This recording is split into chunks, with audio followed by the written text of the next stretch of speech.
extracting this gold from the Persian Gulf. Apparently, they didn't get it fast enough. 5,000 years elapsed.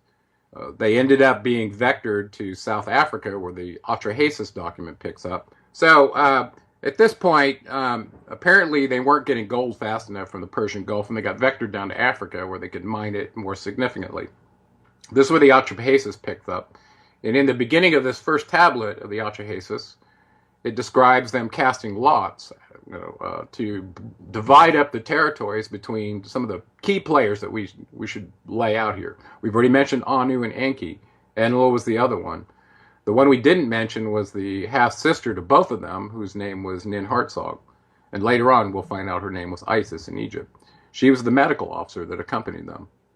She was very important, because if one of them had a child with her, it would be in line to rule because of this half-sister mitochondrial DNA thing. So she was kind of a key player for that reason as well. Okay. So they end up casting lots. Enki gets Africa. Anu goes back to Nibiru. Enlil gets Mesopotamia. And the exemption is that the Temple of Eridu and the city that Enki built there with his original Igigi Watchers still belonged to him. And apparently he had a garden there, and he'd done all kinds of things in 5,000 years until his brother showed up. At this point, they've divided the territory. I left Inanna out. She got the Indus Valley. Okay, then Enki's in Africa. Oh, and the medical officer actually got some territory. Even though she was a medical officer, she got given the Bond Heaven-Earth region up in the Sinai Peninsula that belonged to the Anunnaki. Now, this was the area where they had their, I guess you would call it, their communication facilities. Okay. And also transport facilities for moving the ore back to Nibiru, whether it went directly or via a way station.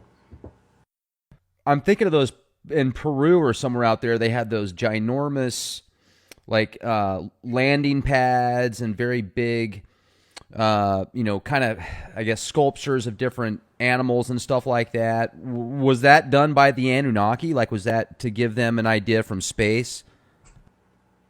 It very well could have.